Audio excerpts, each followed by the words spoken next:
হে hello, সবাই কেমন আছো? আশা করি সবাই খুব ভালো আছো। শুভ শারদিয়া ইন অ্যাডভান্স। আমি কিন্তু আজকে দুর্গাপুজোর অষ্টমীর একটা লুক দেখাতে চলে এসেছি। খুবই অল্প স্বল্প মেকআপে একটু সোয়েট প্রুফ মেকআপ দেখাবো, যেটাতে তোমার কম সোয়েট হবে আর মেকআপটাও লং লাস্টিং হবে। তো প্রথমে আমি কিন্তু মুখটাকে টোনার দিয়ে টোনার ইউজ করে দেন তারপর কিন্তু সানস্ক্রিন অ্যাপ্লাই করেছি পরিমাণ মতো।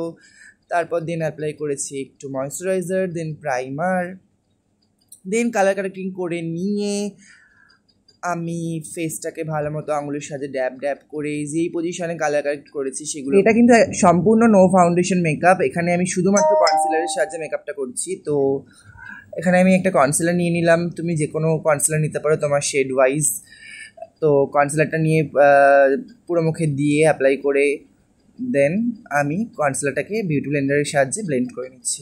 খুব একটা মিনিমাল কোয়ান্টিটি নিলেই হবে, খুব একটা হিউজ কোয়ান্টিটি নেওয়ার কোনো দরকার নেই। যতটা তোমার মনে হয় তোমার ফেসে দরকার ঠিক ততটাই দেবে।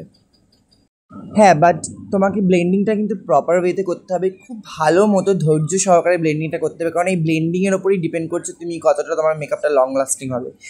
এরপর আমি আইম্যাজিকের পাউডার নিয়ে নিয়েছি। আইম্যাজিকের পাউডারটা আমি অ্যাপ্লাই করেছি। তোমরা চাইলে অন্য পাউডার অ্যাপ্লাই করতে পারো, যে কোনো লুজ পাউডার অ্যাপ্লাই করতে পারো, ট্রানজিশন পাউডার ইউজ করতে পারো। তারপর যেটা না করলেই নয়, কারণ আমাদের মুখটা পুরো সাদা একটা ওভাল হয়ে যায়, তো তার জন্য আমাদের মুখটাকে শেপ দেওয়ার জন্য আমাদেরকে কন্ট্রোলটা করতেই হয়। এটা কোনোভাবেই স্কিপ করা যায় না, আমি তো করি না স্পেশালি। তারপর ওপর থেকে নিচ ওয়াইজ আমি ব্লাশন লাগিয়ে নিচ্ছি। চিকের ওপর, চিকবোনসের ওপর একটু নাকে হালকা দিয়ে দিলাম, কারণ আমার ভালো লাগে নাকে দিতে। দেন আইব্রোটাকে ফিল করে নিচ্ছি অফ ক্যামেরায়। দুটো আইব্রো আমি করে নিয়েছি, দেখো কেমন লাগছে আইব্রোটা, আশা করি ভালোই লাগছে। দেন আমি ব্রাউন শেড নিয়ে চোখটাকে হালকাভাবে এঁকে নিচ্ছি। খুব হিউজ কোনো চোখ করবো না, খুব লাউড কিছু করবো না, সেটা সিম্পল সোভার চোখ রাখবো। হ্যাঁ, একটু স্মোকি ব্যাপারটা আনতে চাইছি, কারণ স্মোকি চোখ ভালো লাগে দেখতে। এটা তুমি মর্নিং লুকসেও অ্যাপ্লাই করতে পারো, মর্নিংয়ের জন্য অ্যাপ্লাই করতে পারো, আবার রাতের বেলাও তুমি এটা করতে পারো। তারপর আমি একটা কাজল নিলাম, কাজল নিয়ে চোখের ওপর লাগিয়ে নিলাম। দেন ওপরটা লাইনারের যেখানটা আমরা লাইনার পরাই সেই জোনটাতে আমি কাজল অ্যাপ্লাই করলাম, আমি কিন্তু লাইনার ইউজ করিনি। দেন একটা স্মাচ ব্রাশ নিয়ে ওটাকে ভালো করে স্মাচ করে একটা স্মোকি এফেক্ট দিলাম। দেন নিচের লোয়ার ল্যাশ লাইনে আমি কাজল পরিয়ে নিলাম। দেখো আমার চোখটা কমপ্লিট করলাম মাস্কারা লাগিয়ে।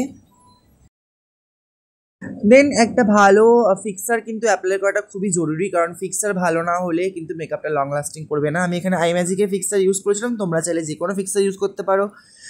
তারপর আমি অল্প পরিমাণ হাইলাইটার লাগিয়ে নিচ্ছিলাম, যেহেতু ও ইভিনিংয়ে বেরাবে তাই হাইলাইটারটা আমি লাগিয়েছিলাম। তোমরা চাইলে এই হাইলাইটারের পার্টটা স্কিপ করতে পারো, কারণ মর্নিংয়ে সবসময় হাইলাইটার সবাই লাগানো পছন্দ করে না।